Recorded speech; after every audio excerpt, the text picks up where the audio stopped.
Class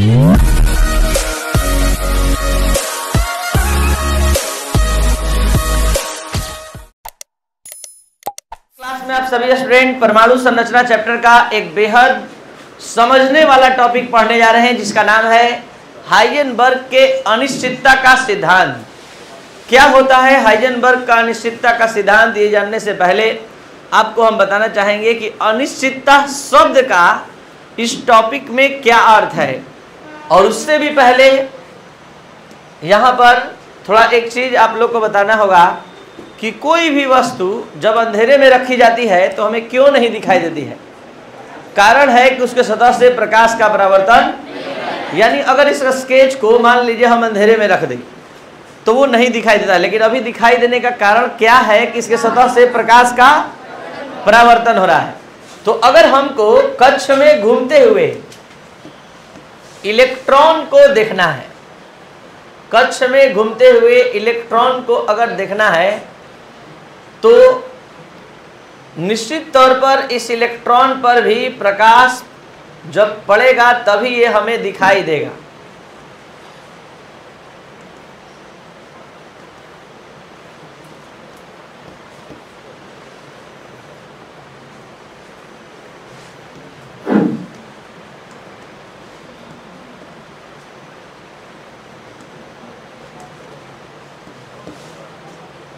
इस electron को हमको देखना है, तो आप सभी स्टूडेंट को पता है कि इलेक्ट्रॉन को देखने के लिए जो यंत्र इस्तेमाल किया जाता है वो सुपर इलेक्ट्रॉन माइक्रोस्कोप यूज किया जाता है। तो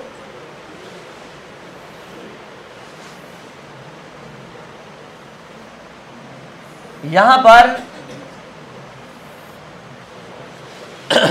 इस माइक्रोस्कोप में भी एक ऐसा जगह होता है, एक ऐसा प्लेस होता है जहां स्विच ऑन करते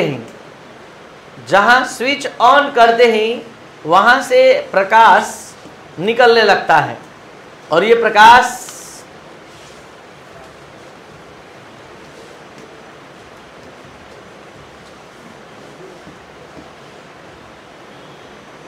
डायरेक्ट इस इलेक्ट्रॉन पर पड़ता है, तब जाके वो इलेक्ट्रॉन हमें दिखाई देता है।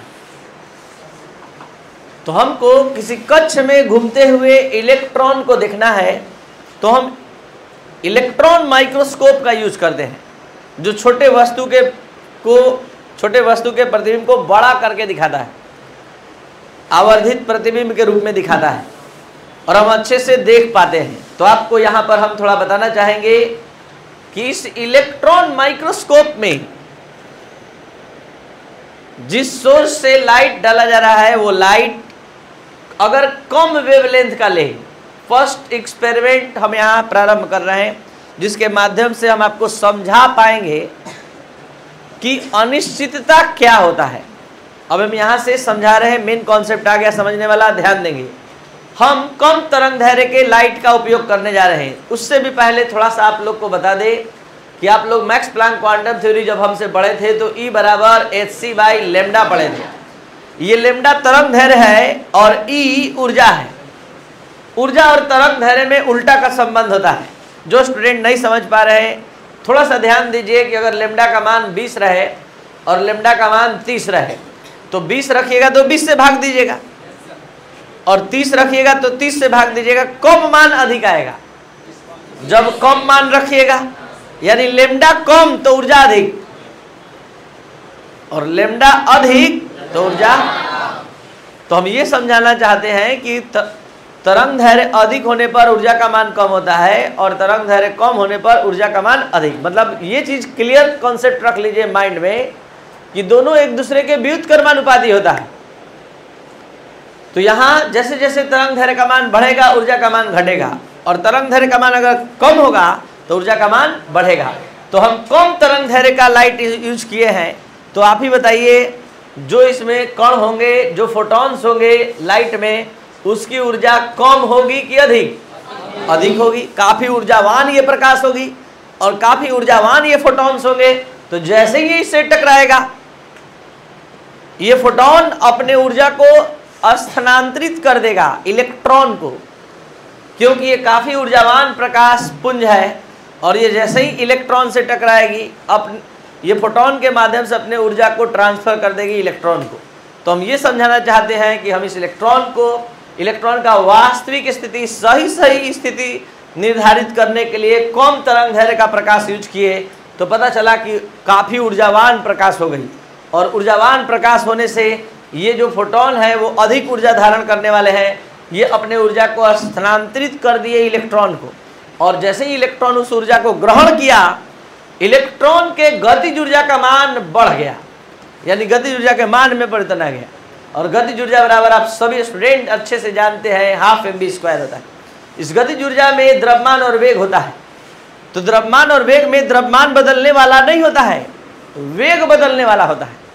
तो वेग बदलने वाला होता है, तो ध्यान दीजिए, जब हम काफ़ी ऊर्जावान प्रकाश को इलेक्ट्रॉन पर फॉल कराए, इलेक्ट्रॉन पर प्रकाशित किए, तो इलेक्ट्रॉन उससे ऊर्जा ग्रहण कर लिया। जब ऊर्जा ग्रहण कर लिया तो इसके गतिज ऊर्जा के मान में परिवर्तन आ गया। जब गतिज ऊर्जा बदला तो वेग बदल गया, और वेग बदल गया तो संवेग बदल गया, क्योंकि संवेग का सूत्र क्या होता है? mv।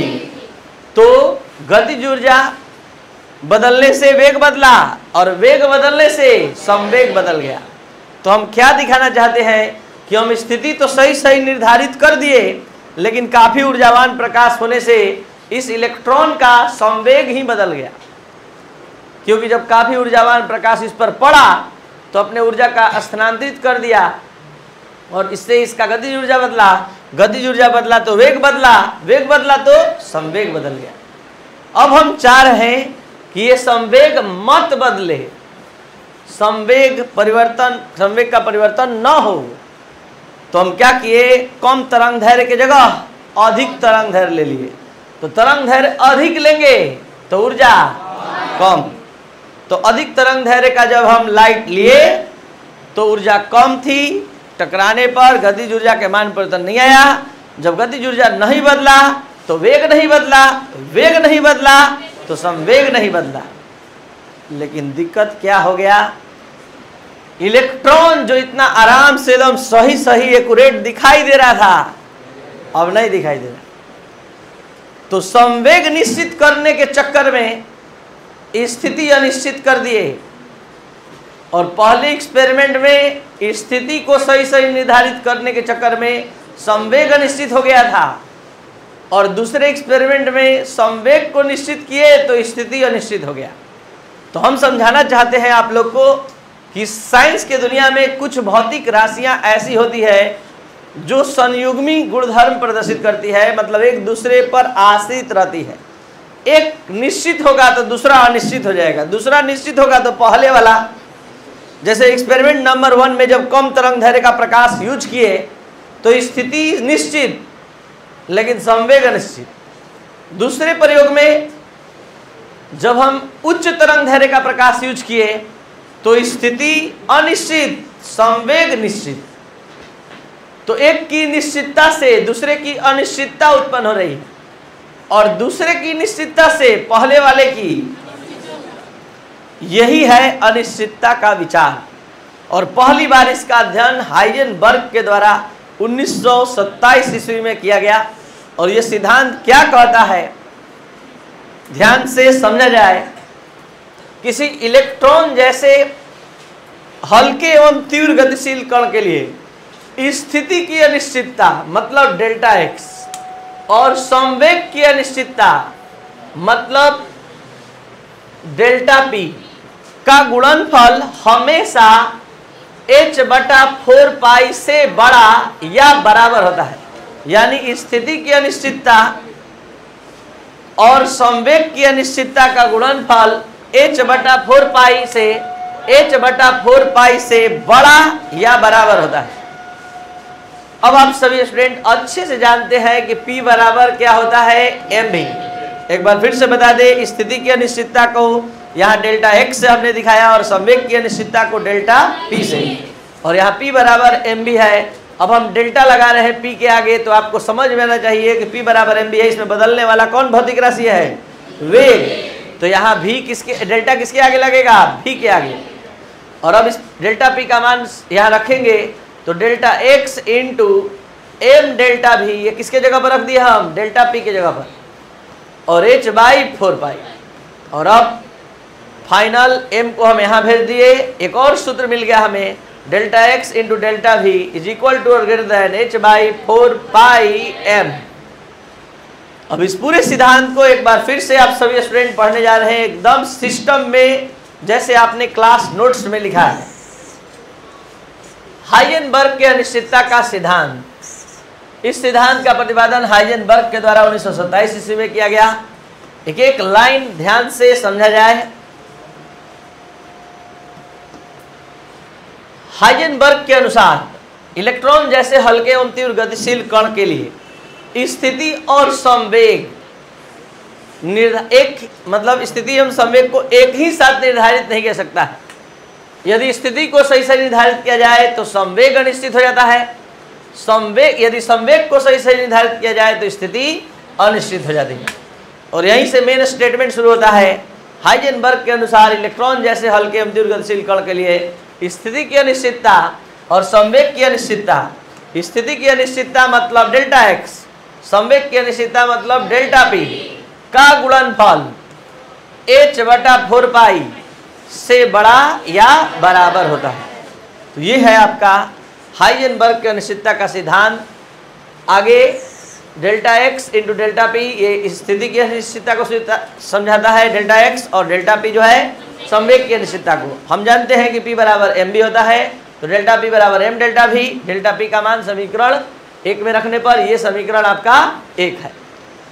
और यहाँ पर m डेल्टा v आ गया डेल्टा p के जगह पर, m आ गया यहाँ, और final delta x into delta v is equal to और ग्रेटर देन h/4m। अगर आपको ये अच्छे से समझ में आया आप सभी स्टूडेंट को, तो यहाँ एक क्वेश्चन बनने जा रहा है इस टॉपिक पर आधारित, जिसको आप ध्यान से समझने का प्रयास करेंगे। किसी इलेक्ट्रॉन के लिए वेग की अनिश्चितता का मान, वेग की अनिश्चितता को आप सभी स्टूडेंट बता सकते हैं, क्या लिखेंगे, डेल्टा v शून्य है।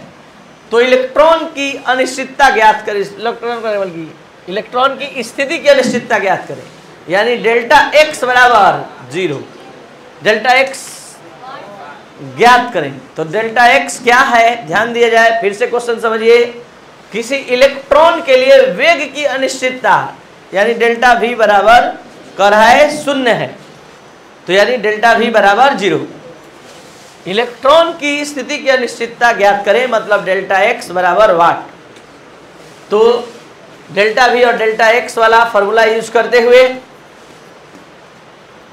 एक चीज यहां ध्यान देंगे, आपने पढ़ा है इक्वल टू और ग्रेटर देन h/4m, लेकिन जब कैलकुलेशन करेंगे तो आप केवल एक चीज भी लेके चल सकते हैं, इक्वल टू।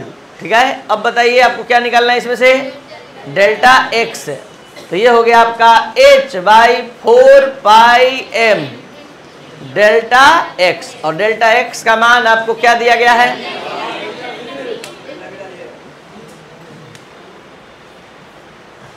डेल्टा x निकालना है आप लोग को, ध्यान दिया जाए।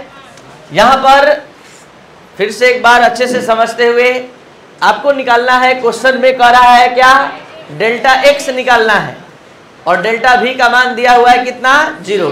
तो क्या हो जाएगा, देखिए यहां पर हो जाएगा h/4m डेल्टा v, और अब यहां मान रख रहे हैं h/4m इंटू 0, तो ये पूरे को कर देगा 0। तो आप सभी स्टूडेंट को पता है किसी भी संख्या में h क्या है, एक निश्चित मान लेकर आता है, 6.626 × 10⁻34। तो किसी संख्या में 0 से भाग देने पर क्या होता है, अनंत, इन्फिनिटिव।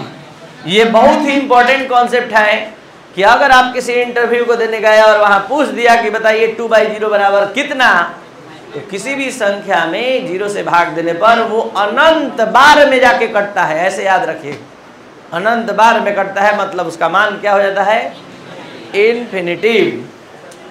ठीक है, तो ये था आपका आज का क्लास। आप इंडिया के किसी भी कोने से इस वीडियो लेक्चर को देख रहे हैं, अगर complete video lecture chapter wise चाहिए तो 9431434546 पर व्हाट्सएप मैसेज करें और प्ले स्टोर से ऐप डाउनलोड करें, केमिस्ट्री का मतलब राजेश सर, और तब आपको उसके माध्यम से हम टोटल क्लास प्रोवाइड कर पाएंगे। Thank you.